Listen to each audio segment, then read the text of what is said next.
Assalamualaikum warahmatullahi wabarakatuh. Perkenalkan, nama saya Sri Rizky dari Prodi Perbankan Syariah kelas 3E. Baiklah, di sini saya akan membacakan materi dari bab 1 sampai bab 2. Bab 1, pengertian dan ruang lingkup akuntansi. Pengertian akuntansi. Akuntansi dapat didefinisikan dari dua sudut pandang, yaitu definisi dari sudut pemakai jasa akuntansi dan dari sudut proses kegiatannya. Dari sudut pandang pemakai, akuntansi dapat didefinisikan sebagai suatu disiplin ilmu yang menyediakan informasi berupa pelaporan keuangan yang diperlukan oleh pihak-pihak yang berkepentingan mengenai kegiatan ekonomi dan kondisi perusahaan. B. Penggunaan akuntansi. Ada beberapa penggunaan informasi akuntansi, meliputi 1. Pemilik, 2. Kreditur, 3. Karyawan, 4. Pelanggan, 5. Pemerintah, 6. Pemasok, 7. Manajer, 8. Masyarakat. Adapun karakteristik perusahaan. Secara umum, perusahaan adalah suatu organisasi yang memiliki sumber daya seperti bahan baku dan tenaga kerja diproses untuk menghasilkan barang dan jasa yang akan dijual kepada pelanggan. Jenis-jenis perusahaan. 1. Perusahaan jasa, 2. Perusahaan dagang, 3. Perusahaan manufaktur. Jenis-jenis organisasi perusahaan. 1. Perusahaan perorangan adalah perusahaan yang modalnya dimiliki oleh satu orang pemilik. 2. Perusahaan persekutuan adalah perusahaan yang modalnya dimiliki oleh 2 orang atau lebih untuk menyelenggarakan usaha dengan nama bersama. 3. Perusahaan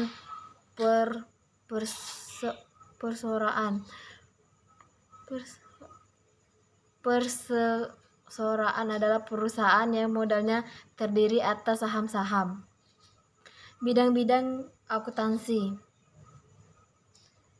Adapun bidang-bidang akuntansi meliputi 1. Akuntansi keuangan merupakan bidang akuntansi terutama yang berkaitan dengan pencatatan dan pelaporan. 2. Akuntansi manajemen merupakan bidang akuntansi yang termasuk di dalam akuntansi keuangan. 3. Akuntansi biaya merupakan kegiatan akuntansi manajemen yang berhubungan dengan pencatatan dan pelaporan biaya. 4. Perpajakan merupakan bidang akuntansi yang berhubungan dengan perencanaan penghitungan. 5. Pemeriksaan laporan keuangan merupakan bidang akuntansi yang berhubungan dengan pemeriksaan kewajaran pencatatan dan pelaporan. 6. Penganggaran merupakan bidang akuntansi yang berhubungan dengan penyesuaian rencana secara terinci untuk mencapai sasaran yang ditetapkan perusahaan. 7. Perencanaan sistem informasi merupakan bidang akuntansi yang meliputi kegiatan identifikasi kebutuhan informasi. 8. Pemeriksaan internal merupakan bidang akuntansi yang berhubungan dengan kegiatan pemeriksaan efisiensi dan efektivitas. 9. Akuntansi pemerintahan merupakan bidang akuntansi yang berhubungan dengan pencatatan dan pelaporan. 10. Konsultasi manajemen merupakan jasa yang dapat diberikan oleh akuntansi selain yang berhubungan dengan akuntansi seperti studi kelayakan. Profesi di bidang akuntansi. Adapun profesi meliputi akuntansi publik, akuntansi manajemen, akuntansi pemerintah, dan konsultan manajemen. Jenis-jenis laporan keuangan. 1. Laporan laba rugi, yaitu laporan keuangan yang memberikan informasi tentang hasil kegiatan operasi pemerintah. 2. Laporan ekuitas, yaitu laporan keuangan yang memberikan informasi tentang perubahan ekuitas pemilik atau modal selama kurun waktu. 3. Neraca, yaitu laporan keuangan yang memberikan informasi tentang aset. 4. Laporan arus kas, yaitu laporan keuangan yang memberikan informasi tentang penerimaan dan pembayaran kas. 5. Catatan atas laporan keuangan, yaitu berupa informasi baik yang bersifat keuangan maupun non-keuangan.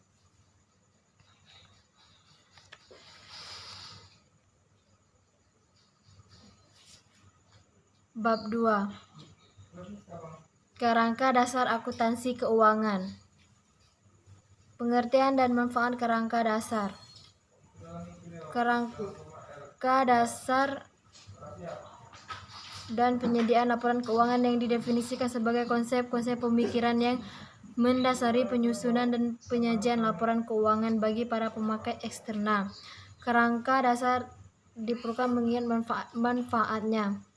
Kerangka dasar akan memberikan definisi yang luas mengenai tujuan. Kerangka dasar berguna untuk mengembangkan standar baru dan peninjauan atas standar yang pernah ada. Kerangka dasar juga bermanfaat untuk memiliki metode yang paling tepat untuk pelaporan aktivitas perusahaan. Tujuan laporan keuangan. 1. Yang berguna bagi mereka yang memiliki pemahaman memadai tentang aktivitas bisnis dan ekonomi untuk membuat keputusan investasi serta kredit. 2. Yang berguna untuk investor yang ada dan potensial. 3. Yang menunjukkan tentang sumber daya ekonomi klien terhadap sumber daya tersebut dan perubahan di dalamnya. Asumsi dasar. 1. Asumsi entitas ekonomi. 2. Asumsi kelangsungan hidup. 3. Asumsi unit moneter. 4. Asumsi periodisitas. Dan dalam kerangka dasar penyusunan dan penyajian laporan keuangan menetapkan 2 asumsi dasar, yaitu dasar akrual, 2. Kelangsungan usaha. Karakteristik kualitatif laporan keuangan. Adapun karakteristik laporan keuangan. 1. Dapat dipahami. Informasi yang terdapat dalam laporan keuangan harus mudah dipahami oleh pemakai untuk menunjukkan pemahaman. 2. Relevan. Informasi memiliki kualitas relevan kalau untuk mempengaruhi keputusan ekonomi. 3. Keandalan. Informasi memiliki kualitas andai jika bebas dan dari pengertian dan penyesatan. 4. Dapat dibandingkan. Agar lebih bermanfaat, laporan keuangan perusahaan memiliki sifat dapat diperbandingkan. Unsur-unsur laporan keuangan. 1. Aset. Aset terbagi menjadi 2, aset lancar dan aset tetap. 2. Kewajiban. 3. Ekuitas. 4. Penghasilan. 5. Beban. Pengakuan dan pengukuran unsur laporan keuangan. Adapun definisi pengakuan merupakan proses pembentukan suatu pos yang memenuhi definisi unsur serta kriteria pengakuan yang dikemukakan dalam definisi unsur-unsur laporan keuangan, baik dalam neraca atau laporan laba rugi. Pengukuran adalah proses penetapan jumlah uang untuk mengakui dan memasukkan setiap unsur laporan keuangan. 1. Pengakuan unsur laporan keuangan terbagi: A. Pengakuan aset. B. Pengakuan kewajiban. C. Pengakuan penghasilan. D. Pengakuan beban. 2. Pengukuran unsur laporan keuangan. 1. Biaya historis. 2. Biaya kini. 3.